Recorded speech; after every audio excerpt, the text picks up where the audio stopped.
Ahan makata channel asig maikade gi mayam punong patarang okchabugal una ne ko na khurumjari amadi ngasi phone ke ba pause sindagi marobe headline sing amade marobe pause sing puduna laksari tabishi question lana yen silakpadagi MPSC ne loba mains exam ye thokre kanana responsibility pugadawri awang mathaki inquiry chathagadabani TSA Manitex 2025 Israel na Manipur dagi langyan listing ari tharak naba order tawkre BJP gi BL Santosh Sambit Prata November 12 Manipur lakadori ngasi BJP gi office bearer singi mifam pangthokadori hauzik maroba paw tabishi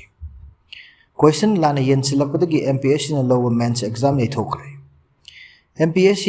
Manipur Public Service Commission na lower Manipur Civil Service Combined Competitive Mains Examination 2022 gi ngasi aroiba numit ki ayukta exam nungthil da pangthokadaba exam gi question paper pisal lakpadagi chamam naba thoktuna commission na exam ye thokre exam asi amuk khana tha asi gi kunithoi da pangthok naba notice thakre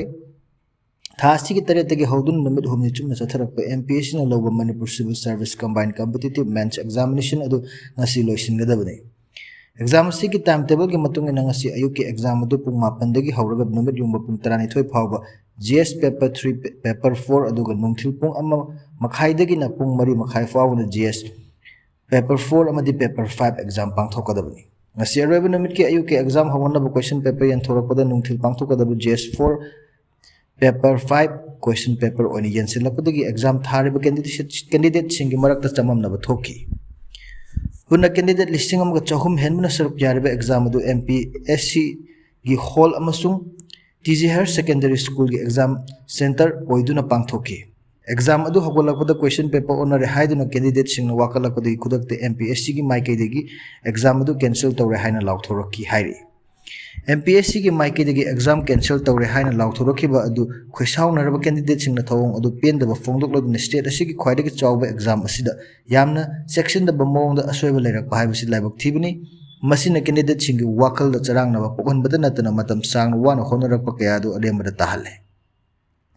asiguma thodok asi candidate singna chawna ninghanaba amadi UPSC gi damakta sem sariba mairoi singi puning sonthali MPSC na lawriba exam asida saruk yariba candidate sing gi manungdagi ayambadi UPSC na lawba civil service exam thananaba sem sariba ngaktani hairi UPSC na lawba civil service exam thananaba sem saduna state asigi mapanda coaching tawduna leiriba mairoi kya exam asi saruk yanaba gi damakta sel amadi matam mangna hankhibadu yauna flight ticket kaktuna imphal da thokna rakhi MPSC ge asoiba asi makhoida ninghannaba kaktana tan sel amadi matam sumangale candidate singna mayoknariba awaba amadi mangjaba kya asi ge responsible pumba authority na pufam thui state asi gi khwaidagi chawba institute ama oiriba exam asigumba asoiba asi matau karamna laikhribano haibagi matangda asengba thidoktuna chenaba singi mathakta chapchaba action lokhatfum thoi mairoi singi wakalda tungda lakadaba commission asina loba exam singda asigumba asoiba asi lakani haibagi chingnaba pokolakpa yai hairi ngasi pangthokeba exam adu da laikhiba asoiba du matau karamna laikhibano haibagi matangda akhoigi poknapam paumina imphal gi north AO sida leiba MPSC gi officer chatuna mari leinaba authority gi unanaba hotnaki adubu official sing mifam pangthokli amadi kanagumba amta changba yaroi haiduna changhalakide exam da asoiba laikhiba adu mari leinana ngasi nungthil Manipur Civil Service Commission gi Controller of Examination notice thoktuna ngasi pangthokadaba Manipur Civil Service Competitive Exam 2022 gi paper 4 GST paper 3 amasung paper 5 ki exam technical gi oiba issue khara leibana maram oiraga hairiba paper ani asi hanagi pungpham aduma kada tha asigi kunithoida pangthok lagani mani pangthokadoriba exam asida hana pikhiba admit card adum chatnagani hairi amaromda ngasi pangthokhiba exam aduda asoiba laikhiba adu mari leinaba authority na section ba watpagi khudamni masina mahiroi kayagi pukning wakal chawna akaiba pire asigumba thawong asina MPSC gumba awangba thaki institution amada miyam thamlaba thajaba adu tapna mangal laknabagi machak ama oirakani maram aduna matam asigumba da mathangda asigumba thodok asi leitanaba mari leinaba authority na akanaba miyeng changbiu haina ngasi exam thananaba macha singbu thilakiba mama ampa singbu pendaba fongdoklaki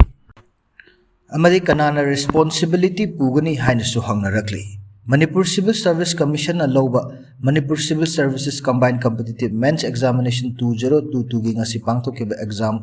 the nungthil gi matam da thokpa paper gi question ayuk ki exam da oine yensil lakpa yenthorokpa gi ngasi gi exam adu cancel tawkiba aduga ka ngasi tawdaba paper ani gi exam aduna tha asigi kunithodi yaithok khankiba asigi responsibility kanana pugadawrige haina MLA amana fongdorakli masak maming fongdok nungdaba MLA asina pokna famda hai Manipur Public Service Commission da miyam na thamba thajaba adu pungmang manghale ngasi gi competitive exam asida thokiba thodok adu MPSC gi yamna section dabagi mamitai maram aduna asigumba miyam na yamna thajarga leramba Manipur Public Service Commission gi magun asim manghandana state government na thamba thabak paikhat haningi mahakna hai MCSC na loba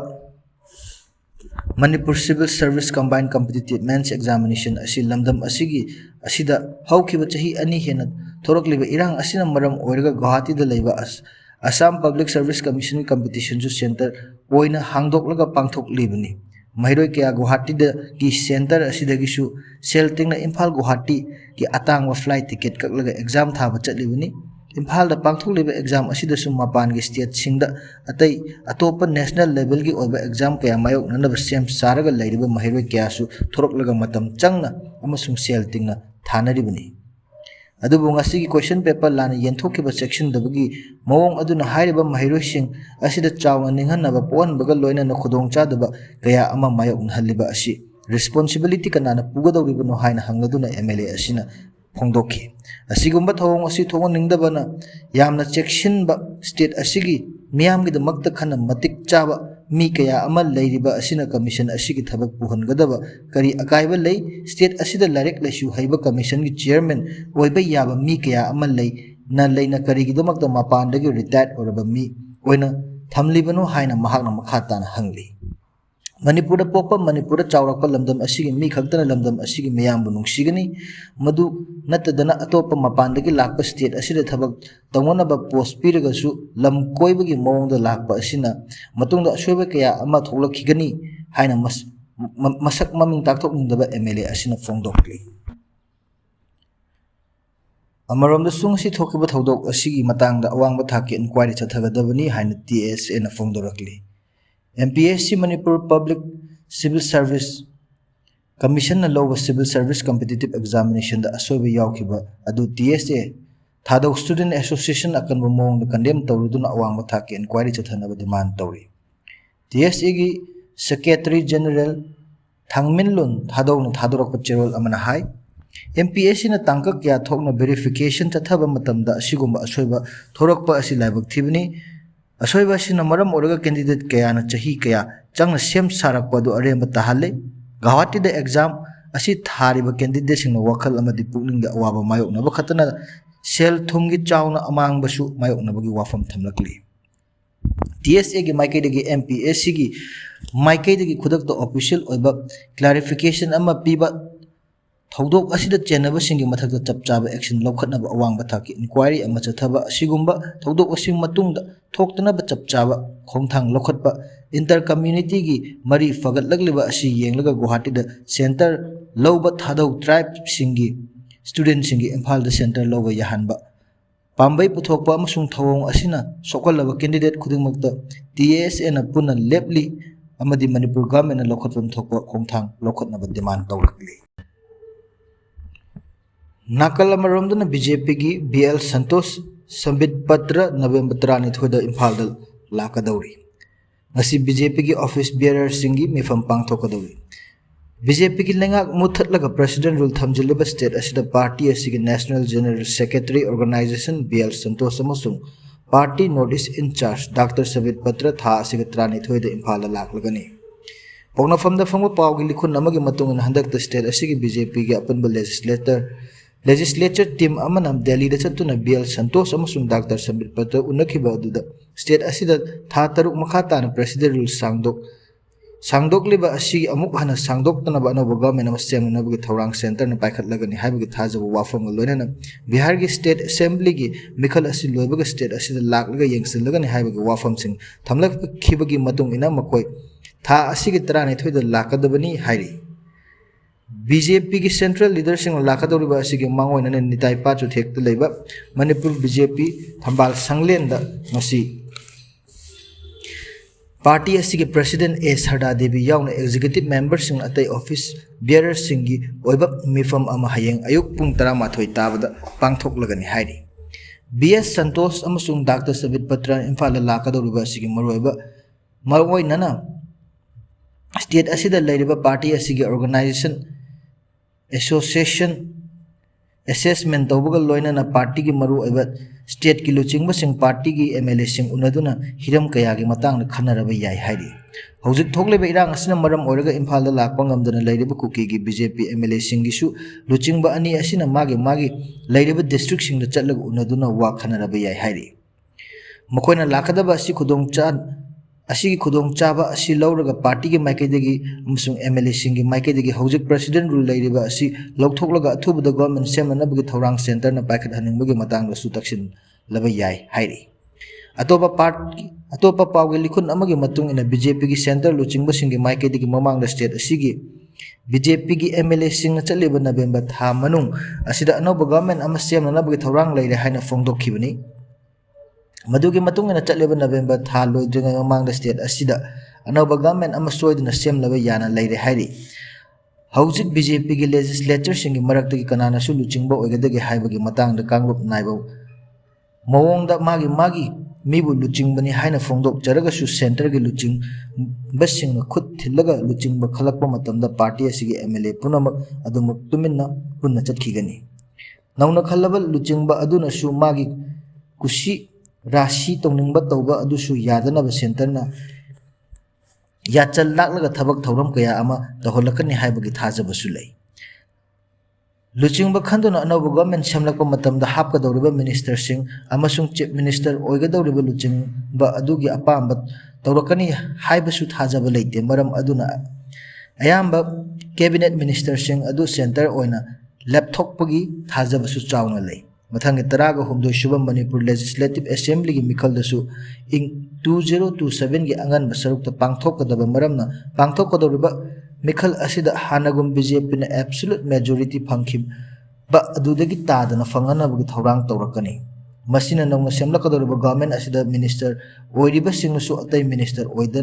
ओइदना लेगदौरिबा party की MLA Singh की वासु तादबा यारोइदौरी हाइनसु पाव असिना मखा तारी अमरोमदा बिहार के मिखल असिगे फल लाउथोकलबा मतुंग BJP की ओइनसु सेंटर दसु पार्टी ऑर्गेनाइजेशन दा होंबा लाकलगनी हौजिक पार्टी असिगे नेशनल प्रेसिडेंट ओइरबा JP नड्डा की मोहता अतोपा अमबु पार्टी प्रेसिडेंट ओइना खलबा याना लेरे मसिगे इरोयना स्टेट असिदा अनौबा गवर्नमेंट अमा सेमलबा मतुंग पार्टी ऑर्गेनाइजेशन स्ट्रक्चर सिंजो होंबा लाकलबा याना लेरे हाइरि हौजिक पार्टी की स्टेट प्रेसिडेंट ओइरबा ए सरदा देवी की मोहता अतोपा अमबु प्रेसिडेंट ओइना खलबा याना लेरे पार्टी की अनौबा प्रेसिडेंट असि कनाना ओइरकदौबनो हाइबा खंद्रगसु फम असिगिदमक पार्टी असिगी मतम कुइनदगी यावरकलबा मी खरना चेन चोंबगी फिबमसु लेरी अदुबु कनाना पार्टी असिगी प्रेसिडेंट ओइना हाबलकदगी हाइबददी खंगबु ngamdri हाइरि मसिनि ngasi नोंमगी मरोइबा हेडलाइन सिंग अमदि मरोइबा पाउसिंग ताबिरिबसिंग अमुका हन्ना खुरुमजरी अमदि चैनल सिबु नुक्सिबिदुना लाइक अमदि शेयर सब्सक्राइब तब काउबिगनु हाइबगा लोनेना मतंग स्वाइदा टेंसिनजरी।